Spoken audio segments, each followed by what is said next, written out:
Elle a peint ses ongles de 4 couleurs différentes.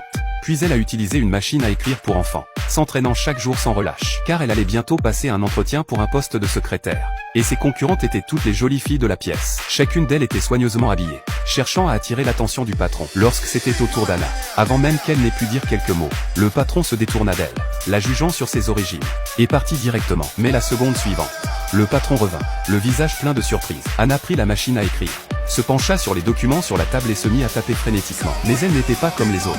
Elle tapait seulement avec 2 index.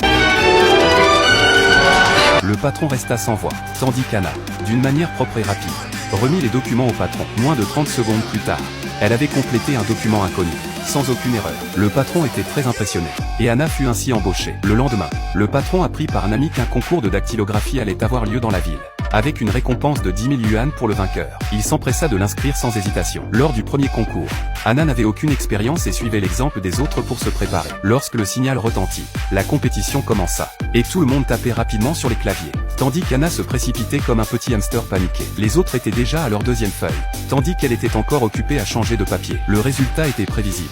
Elle fut éliminée dès le premier tour, mais le patron ne l'abandonna pas, l'encourageant à se préparer pour le prochain concours, devenant même son entraîneur. Le patron l'emmena chez lui et lui acheta une machine à écrire pour enfants. Le clavier comportait 4 couleurs. Pour faciliter son apprentissage, Anna peignit ses ongles aux couleurs correspondantes. Ainsi, chaque doigt correspondait à une zone différente. Quand elle avait faim, le patron lui préparait des repas. Quand elle était fatiguée de s'entraîner, le patron lui faisait des massages. Au fil des jours passés ensemble, leur relation devenait de plus en plus proche. Le deuxième concours arriva rapidement, et cette fois, Anna était pleine de confiance. Elle changeait de papier avec aisance. Elle remporta finalement la première place au niveau départemental avec une moyenne de 490 caractères par minute. Le patron la prit dans ses bras, tout excité, et Anna était aussi heureuse qu'un enfant. Ensuite, c'était le concours national, et Anna représentait la région de Normandie. Ses concurrents étaient les champions des autres régions. Les autres étaient relativement tranquilles, mais Amy n'était vraiment pas ordinaire. Avec la machine à écrire unique de sa famille, elle a non seulement battu le record, mais a établi un nouveau record de 500 mots par minute en moyenne. Face à un adversaire aussi redoutable,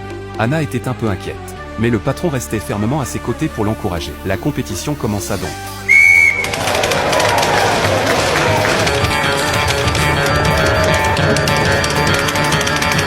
Amy fut la première à changer de papier, et, comme prévu, elle resta en tête.